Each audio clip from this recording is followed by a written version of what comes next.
दर्शकों, आप सभी का स्वागत है आज की इस खास खबर में। इस खबर में आज हम बात करेंगे आईपीसी की धारा 460 460 460 इन विच वी विल डिस्कस कि क्या पुनिशमेंट है और किस प्रकार के क्राइम को सेक्शन 460 कवर करता है। कि अगर आपने देखा कि ये क्राइम हुआ है और तो पुलिस ऑफिसर किस बेसिस पर कौन कौन से इंसिडेंट्स होने पर एफआईआर में 460 आईपीसी की धारा जोड़ देगा। तो बड़ा ही इम्पॉर्टेंट है, इस वीडियो को बहुत ज़रूरी है कि आप शेयर करें सभी के साथ। कारण ये है कि जो जोश में लोग ना किसी के घर में चले जाते हैं, लड़ाई झगड़ा कर देते हैं, तो उस पर बहुत ही बड़ी पनिशमेंट है, लाइफ इम्प्रिजनमेंट है, ठीक है जी। और 7 साल 10 साल तक की सज़ा है और फाइन का प्रावधान भी है। तो इस पर आप बात करेंगे। तो पुलिस ऑफिसर क्या देखेगा? सबसे पहले पुलिस ऑफिसर देखेगा सेक्शन 460 तभी लगेगा अगर ये काम एक से ज़्यादा व्यक्तियों ने किया है। यानी 460 तभी लगेगा अगर एक से ज़्यादा व्यक्ति हैं। तो आपने देखा कि फला जगह पर कोई कांड हुआ है, कोई केस हुआ है, क्राइम हुआ है, तो अगर उसमें एक से ज़्यादा व्यक्ति हैं तो पहली कंडीशन पूरी होगी 460। दूसरी कंडीशन दूसरी है कि अगर वो क्राइम रात को हुआ है। रात से क्या मतलब है? After the sun sets before the sun rises, ठीक है, कि सूर्य अस्त होने के बाद ये काम हुआ है और सूर्य के उगने से पहले ये काम हुआ है, ठीक है। दूसरी कंडीशन होगी। तीसरी कंडीशन है कि उन लोगों ने जो एक से ज़्यादा व्यक्ति हैं, ठीक है, उन लोगों ने किसी के घर में लर्किंग की है, ट्रेसपास किया है, हाउस ब्रेक की है, यानी कि वो उसकी इच्छा के बिना उसके घर में पहुंच गए। सेक्शन 445 में पूरे डिटेल में बताया गया है कि कानून किस एक्टिविटी को house trespass, house breaking, lurking यानी मानता है। वो भी हम डिस्कस करेंगे आगे कि ऐसा कौन कौन से कंडीशंस हैं, यानी कि कौन कौन से एक्टिविटीज़ हैं कि जिसमें कानून ये मान लेगा कि आपने किसी के घर का हाउस ट्रेसपास या हाउस ब्रेक किया है, ठीक है। ये कंडीशन हो गई कि उन लोगों ने किसी के घर का हाउस ब्रेक किया या हाउस ट्रेसपास किया। फिर अगली कंडीशन कि उन लोगों के द्वारा उन व्यक्तियों पर हमला किया गया है जिससे उनकी डेथ हो गई या ग्रीवियस हर्ट हो गई। अब ग्रीवियस हर्ट का भी एक सेक्शन है कि ये कानून बहुत विस्तार से समझाता है कि ग्रीवियस हर्ट किसे माना जाता है। जैसे मान लीजिए किसी की आँख पे हमला कर दिया, उसकी आँख ही चली गई, उसके दांतों पर हमला कर दिया, उसके दांत टूट गए, कान खराब कर दिए, थप्पड़ मारा या कुछ कान में कुछ ऐसी नोकीली चीज़ मार दी कि उसके कान का पर्दा पड़ गया।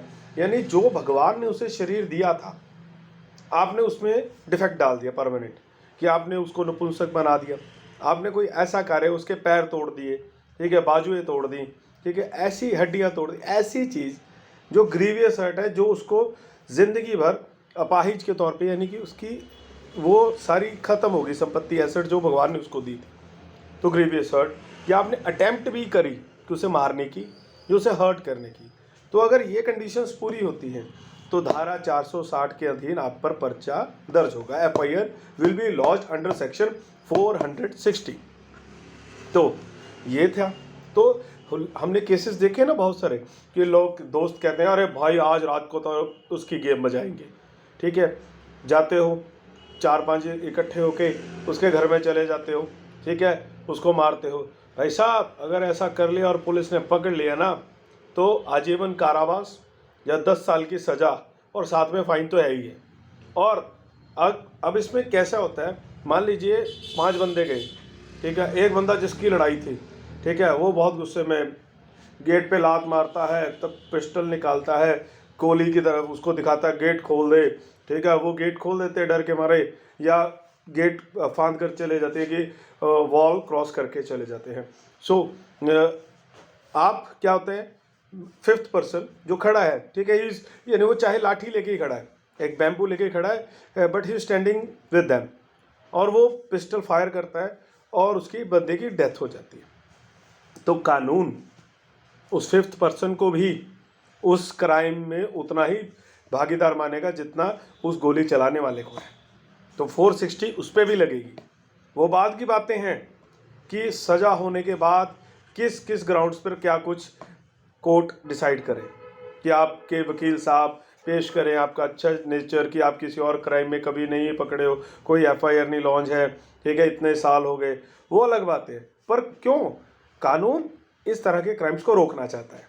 तो कभी भी किसी के साथ रात को किसी के घर में ट्रेसपास मत करना, ठीक है। तो अगर ये किया और पकड़े गए और उसको चोट पहुंचा दी आगे, ठीक है, ये सब साबित हो गया तो आजीवन कारावास है, 10 साल की सज़ा है और फाइन भी है, ठीक है। अब एक एग्जांपल देते हैं कि ट्रेसपास किसे कहा है, लर्किंग किसे कहा जाता है। कानून कहता है कि भाई साहब एक घर होता है, उस घर में आने और जाने का, एंट्रिंग और एग्जिट का एक रास्ता होता है। आपने कोई नया रास्ता ही बना लिया, ठीक है, कोई भी नया रास्ता बना लिया कि आपने पौड़ी लगाई, दवा, you jump from the wall, ठीक है, and enter his house, that is also house trespass, house breaking, ठीक है। आपने जमीन में से रास्ता निकाल लिया, ये भी हाउस ट्रेसपास है, लर्किंग है, ठीक है। और आपने क्या किया, ऐसा वे है जो ह्यूमंस के लिए नहीं रखा गया है, कि जहाँ से ह्यूमंस नहीं आते, यानी कि आप छत से आ गए हैं, ठीक है, आप किसी और पाइप से, अंडरग्राउंड पाइप, फिल्मों में देखते हैं ना, we see in the films that is someone is coming from the AC ducts, that is not allowed boss, films में तो दिखा रहे हो, ठीक है। तभी देखा है ना कि कोई ट्रेसपास तो ज़रूर करता है, पर ही और she avoids any forceful assault and activities, ठीक है। तो ये डक्ट्स में भी आना, ये भी हाउस ट्रेसपास है, क्राइम है। होल किया आपने, ठीक है, अपार्टमेंट। अब क्या है, हाउस लर्किंग किसे कहा जाता है, हाउस ट्रेसपास। आप एक मान लीजिए अपार्टमेंट है किसी का, ठीक है, वहाँ नीचे सिक्योरिटी गार्ड है या उस घर का मालिक है, उस अपार्टमेंट का, आप उससे छुप कर उसके घर में पहुंच जाते हैं, ठीक है। नीचे सिक्योरिटी वाला है, आप कोई प्लान बनाते हैं कि वो इधर हो या उधर हो, उसकी निगाह से या कैमरे की विजन से आप बच जाए, and you went into his house, ठीक है, that is also house trespass. आपने चाबियां ली, डुप्लीकेट बनवाई, that is also house trespass, ठीक है। तो कंडीशंस क्या, एक से ज़्यादा व्यक्ति हो, नाइट को हो, हाउस ट्रेसपास हो, ठीक है, और ग्रीवियस हर्ट या डेथ हो। अगर ये सब चीज़ें हो गई, ठीक है, तो भाई साहब सीधा आजीवन कारावास है और 10 साल की या तो सज़ा होगी और फाइन तो लगेगा ही लगेगा। आई होप आपको ये वीडियो हमारी अच्छी लगी होगी। हमारी वीडियोस को आप अगर लगातार देखते रहना चाहते हैं, प्लीज़ हमारी वीडियोस को लाइक ज़रूर करें और शेयर ज़रूर करें, हमारे चैनल को सब्सक्राइब करें, फॉलो करें, और हमारी आने वाली वीडियोस के लिए आप कोई कमेंट अगर देना चाहते हैं कि किन टॉपिक्स पर हम वीडियोस और बनाएं, तो प्लीज़ कमेंट्स में ज़रूर लिखें। जय हिंद, जय भारत।